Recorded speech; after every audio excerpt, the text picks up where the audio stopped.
भारत में चीन के नए राजदूत शू फेई होंग ने व्यापार में दोहरा मापदंड का आरोप लगाया है। चीनी राजदूत ने सोशल मीडिया पर दिल्ली की सड़कों पर दौड़ती कारों की तस्वीरें शेयर की हैं और कहा है कि यहां जापान, कोरिया, अमेरिका और जर्मनी की कारें भरी पड़ी हैं और फिर भी आरोप चीन पर लगाते हैं कि वो विदेशों में अपने सामानों की बाढ़ ला देता है। राजदूत का कहना है कि केवल चीन को ही क्यों ओवर कैपेसिटी के लिए दोष किया जाता है। ओवर कैपेसिटी व्यापार में इस्तेमाल होने वाला शब्द है जिसका मतलब किसी देश में जरूरत से ज्यादा सामान की आपूर्ति कर देता है। शू फेई होंग ने सोशल मीडिया साइट एक्स पर लिखा कि दिल्ली की सड़कों पर बहुत सी जापानी, कोरियाई, अमेरिकन और जर्मन कारें भरी पड़ी हैं। ये देखकर मैं सोचने पर मजबूर हूं कि कार बेचने वाले सभी देशों को ओवर कैपेसिटी के लिए दोष नहीं दिया जाना चाहिए। अगर नहीं तो नवीन ऊर्जा वाली कारों को बेचने पर चीन को क्यों ओवर कैपेसिटी का लेवल दिया जाता है। चीन के राजदूत ने अमेरिका को घेरते हुए आगे सवाल किया कि अमेरिका सोयाबीन, चिप्स और बोइंग विमानों का बड़ा निर्यातक है, तो यहां ओवर कैपेसिटी क्यों नहीं है?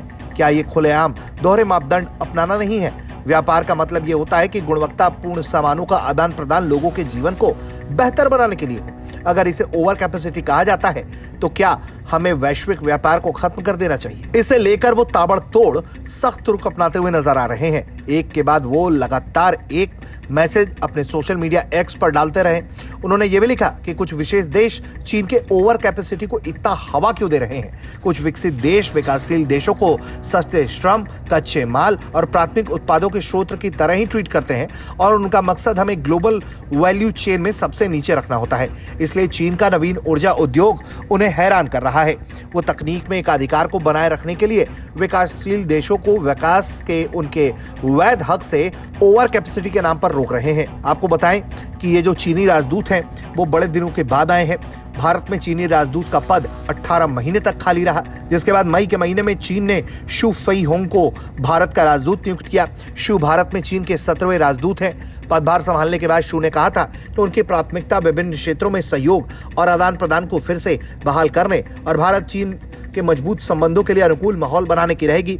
लेकिन उन्होंने जिस तरह से ये ट्वीट किया है, इससे लग रहा है कि वो भारत की धरती पर बैठकर अपनी चीन की सस्ती राजनीति को चमकाना चाहते हैं और इसीलिए अमेरिका और दूसरे देशों पर ठीकरा फोड़ रहे हैं। चीन की यही आदत रही है कि उनके जो राजदूत किसी देश में नियुक्त होते हैं वो किसी न किसी मामले में किसी न किसी से वो उलझते रहते हैं और खबरों में बने रहते हैं। ब्यूरो रिपोर्ट, भारत तक।